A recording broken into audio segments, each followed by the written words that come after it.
आज मैं आपको उस क्षण की कहानी सुनाने जा रहा हूँ जहाँ से रामायण मानवता का सबसे बड़ा महाकाव्य शुरू हुआ। यह केवल एक ग्रंथ ही नहीं बल्कि प्रेम, करुणा और धर्म का मार्गदर्शन है। क्या आप जानते हैं कि यह महान कथा कैसे और क्यों रची गई? चलिए समय के उस दौर में चलते हैं जहाँ सब कुछ शुरू हुआ। महर्षि वाल्मीकि अपनी तपस्या और ज्ञान के लिए प्रसिद्ध थे। एक दिन जब वह अपने आश्रम में ध्यान मग्न थे तब नारद मुनि उनसे मिलने आए। वाल्मीकि ने नारद मुनि का आदर पूर्वक स्वागत किया और उनसे एक ऐसा प्रश्न पूछा जो हर युग में हर मनुष्य के मन में आता है।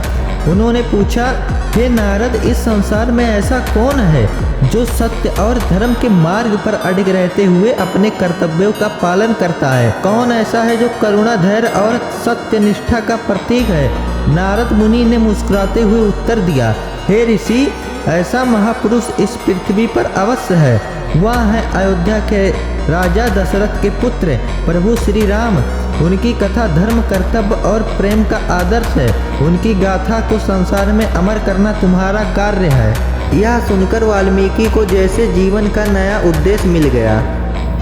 नारद मुनि के प्रस्थान के बाद महर्षि वाल्मीकि गहन विचारों में डूबे हुए थे। वह तमसा नदी के तट पर पहुँचे। शांत जलधारा के किनारे चलते हुए उन्होंने प्राकृतिक सौंदर्य का आनंद लिया। तभी उनकी नज़र एक जोड़े क्रोंच पंछियों पर पड़ी। वे प्रेम में मग्न थे, मानो पूरी सृष्टि की खुशी उनमें समाहित हो। लेकिन अचानक एक शिकारी ने तीर चलाकर उनमें से एक को मार गिराया। घायल पक्षी तड़प तड़प कर धरती पर गिरा और दूसरा पंछी शोक में विलाप करने लगा। यह दृश्य इतना करुणामय था कि महर्षि वाल्मीकि के मन में गहरा दुख और आक्रोश भर गया।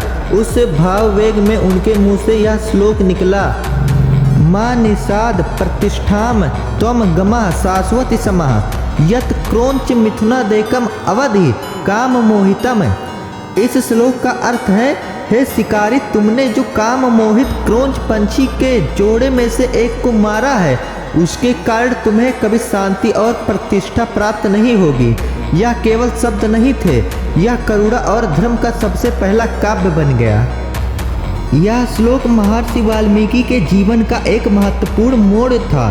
इसे सुनने के बाद उनके शिष्य भारद्वाज ने कहा, गुरुदेव, यह तो कविता है, यह छंदों में बंधी हुई वाणी है और यहीं से रामायण की रचना का प्रेरणा मिला। महर्षि वाल्मीकि ने श्री राम के जीवन और आदर्शों को गाया जो आज भी हमें सही राह दिखाती है। तो यह थी उस महान महाकाव्य की शुरुआत की कहानी जिसने युगों युगों तक मानवता को प्रेरित किया। वाल्मीकि का जीवन हमें सिखाता है कि करुणा, धर्म और सत्य की राह पर चलना ही जीवन का सबसे बड़ा उद्देश्य है। आने वाले हिस्सों में मैं आपको रामायण के अद्भुत प्रसंगों और उनके जीवन दर्शन के बारे में विस्तार से बताऊंगा, तो जुड़े रहिए।